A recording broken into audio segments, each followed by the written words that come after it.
Hello everyone. चलिए आज हम लूप डायरेटिक्स से स्टार्ट करने जा रहे हैं।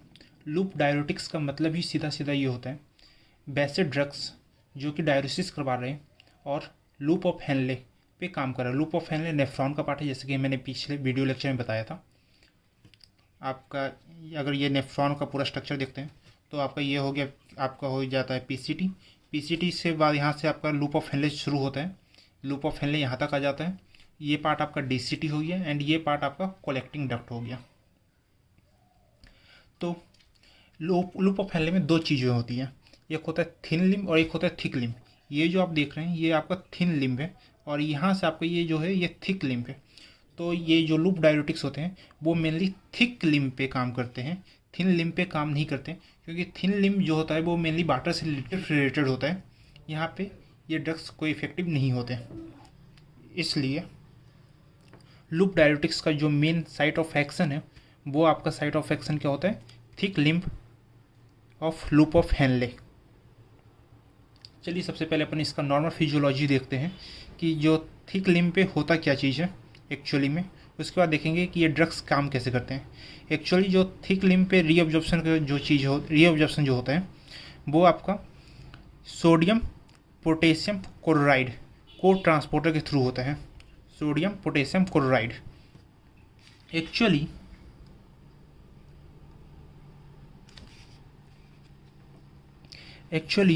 यहाँ इस सिम ट्रांसपोर्टर के थ्रू एक सोडियम, एक पोटेशियम और दो क्लोराइड आपका लुमिनल साइड से यहाँ पे सेल के अंदर आ जाते हैं। इस सेल के अंदर अब तीनों चीज़ आ गए हैं। अब देखते हैं कि ये तीनों चीज़ का कहाँ कहाँ कैसे जाता है।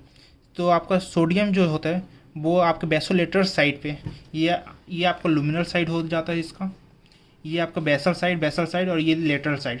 तो ये इस पूरे को अपन बोल देते हैं बेसोलेटर साइड और ये हो गया आपका लुमिनल साइड। तो लुमिनल साइड पे तो आपका ये सिम ट्रांसपोर्टर हो गया। अब जो सोडियम अंदर आया है, इस सोडियम को अपने को वापस से सर्कुलेशन में भेजना होगा ब्लड में। तो उसके लिए भेजने के लिए यहाँ पे आपके बेसोलेटर साइड में सोडियम पोटेशियम एटीपेज पंप ढेर सारे रहते हैं, जो कि सोडियम को कंटिन्यूसली बाहर निकालते जाते हैं एंड पोटेशियम को सेल के अंदर लेके आते हैं। जो आपके क्लोराइड आयन होते हैं, क्लोराइड आयन के लिए भी सीधा लीकी चैनल होते हैं बेसोलेटर साइड में, जिसके थ्रू वो डायरेक्टली अपने ब्लड में चले जाते हैं। बच जाता है अपना पोटेशियम। पोटेशियम आपका इधर से भी आ रहे हैं एंड सोडियम पोटेशियम एटीपीएच के कारण इधर से भी आ रहे हैं, जिसके कारण इस सेल के अंदर पोटेशियम का कंसंट्रेशन बहुत ही ज़्यादा हाई हो जाता है। अब पोटेशियम का लीकी चैनल्स तो होते हैं, लेकिन वो लीकी चैनल्स बेसोलेटर साइड पे ना होकर के आपके लुमिनल साइड्स पे होती है। पोटेशियम का लीकी चैनल कहाँ होता है, लुमिनल साइड पे। ये जो ग्रीन कलर में है ये आपका पोटेशियम का चैनल है। तो पोटेशियम का जो लीकी चैनल्स होता है वो आपका लुमिनल साइड में होता है। तो अपन देख रहे हैं ये कि पोटेशियम का आपका कंसंट्रेशन यहाँ से भी बढ़ रहा है इस चैनल के थ्रू। सोडियम पोटेशियम एटीपेज से भी आपका पोटेशियम का लेवल बढ़ते जा रहा है। तो सेल के अंदर पोटेशियम का लेवल बहुत ज़्यादा हो गया एंड सेल्स के अंदर ऑलरेडी पोटेशियम का बैग होते हैं, तो वो सेल के अंदर ऑलरेडी पोटेशियम हाई रहता है और सभी तरह से पोटेशियम अंदर सेल के अंदर आ रहा है। तो पोटेशियम का लेवल सेल के अंदर बहुत ज़्यादा हो गया। इस लीकी चैनल के थ्रू पोटेशियम हाई कंसनट्रेशन में आपका वापस से लूप ऑफ हेनले के अंदर यहाँ पे आ जाता है। अब यहाँ आने के कारण, लूप ऑफ हेनले में इस जगह पे आने के कारण एक साथ आपका पोटेशियम का पॉजिटिव चार्ज इधर आया है, नीचे से आपका फिल्ट्रेट के में आपका कैल्शियम एंड मैग्नीशियम आयन भी आ रहे होते हैं। तो ये क्या करता है, यहाँ पे इतना ज़्यादा पोटेशियम का कंसंट्रेशन ग्रेडियंट बन जाता है, पॉजिटिव चार्ज का इतना ज़्यादा कंसंट्रेशन ग्रेडियंट बन जाता है पॉजिटिव केटायन के कारण।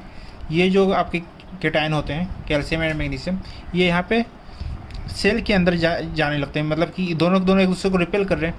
मतलब कि ये पोटेशियम आपको कैल्शियम एंड मैग्नीशियम को यहाँ से ऊपर आने नहीं दे रहा है, दोनों एक दूसरे को आपस में रिपेल कर रहे हैं। तो ये कैल्शियम एंड मैग्नीशियम क्या करेगा, आपका इंटरस्टिशियल स्पेस में चले जाएगा। यहाँ पे सेल के अंदर डायरेक्टली इंटरस्टिशियल स्पेस के अंदर चले जाते हैं, जिसको अपन पैरासेलुलर ट्रांसपोर्ट भी बोल सकते हैं। कि आपके जो सेल के बीच के जो स्पेस होते हैं वो पैरासेलुलर ट्रांसपोर्ट, उसके बाद में फिर ये आपका ट्रांससेलुलर ट्रांसपोर्ट भी करते हैं। दोनों ट्रांसपोर्ट से ये यहाँ पे रीअब्जॉर्ब हो जाता है कैल्शियम एंड मैग्नीशियम। ये इसका नॉर्मल फिजियोलॉजी हो गया।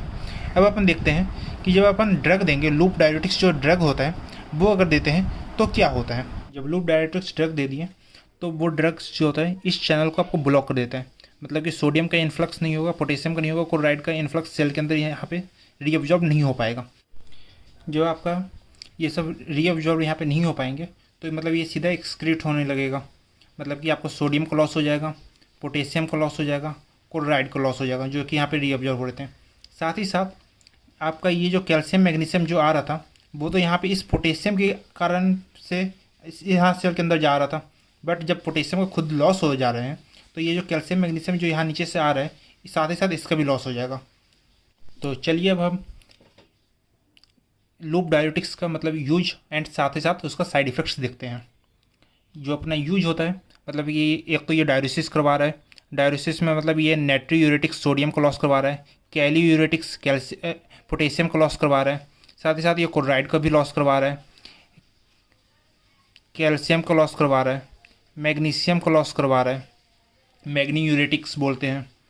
क्वेश्चन आता है कि लूप डायरेटिक्स को हाई सेलिंग डायरेटिक्स ही क्यों बोलते हैं? क्योंकि ये जो होता है सोडियम का मैक्सिमम लॉस करवा देता है, सोडियम का मैक्सिमम लॉस करवाता है। अपन ने पिछले वीडियो में देखे थे कि जो कार्बोनिक एनहाइड्रेज इनहिबिटर होते हैं वो वीक डायरेटिक्स होते हैं, क्योंकि वहाँ पे वो उतना सोडियम का लॉस नहीं करवा पाता है, क्योंकि जो आपको वहाँ से सोडियम जो लॉस होता है वो वापस से यहाँ पे लूप ऑफ हेनले पे वापस से यहाँ पे रीअब्जॉर्ब हो जाता है। बट अब यहाँ पे जो अपना हुआ ये मैक्सिमम लॉस सोडियम का करवा देता है, इसलिए इसको हम बोलते हैं हाई सेलिंग डायरेटिक्स।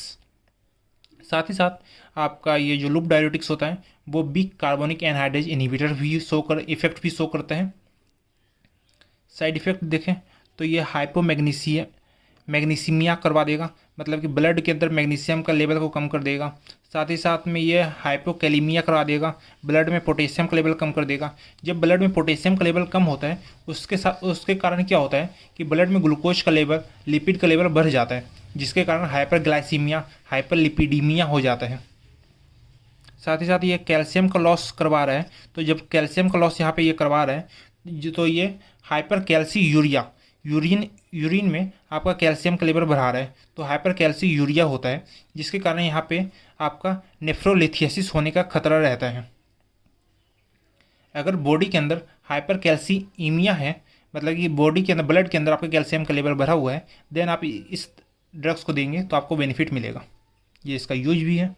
साथ ही साथ हाई सेलिंग का जो मोस्ट इंपॉर्टेंट यूज होता है वो पल्मोनरी इडीमा में होता है, हाइपरटेंशन इमरजेंसी में होता है, सेरिब्रल इडीमा में होता है। जो पल्मोनरी इडीमा में ये तो ड्रग ऑफ चॉइस भी है। जो मोस्ट कॉमन ड्रग जो यूज किया जाता है लूप डायरेटिक्स में वो फुरेसामाइड होता है, जो कि इसका प्रोटोटाइप ड्रग है। जल्दी हम डायरेटिक्स जो कि DCT पे काम करते हैं उस पर वीडियो आ जाएगा, एंड उसके बाद कलेक्टिंग ड्रग पे जो डायरेटिक्स काम करते हैं वो उसका एक सेपरेट वीडियो आएगा, और लास्ट में आपका ऑस्मोटिक डायरेटिक्स पे भी एक वीडियो आएंगे, जो कि मतलब कि अभी 3 पार्ट इसमें और आने वाले हैं। साथ ही साथ अगर आपको अच्छा लगे तो चैनल को सब्सक्राइब कीजिए, शेयर कीजिए। Thank you.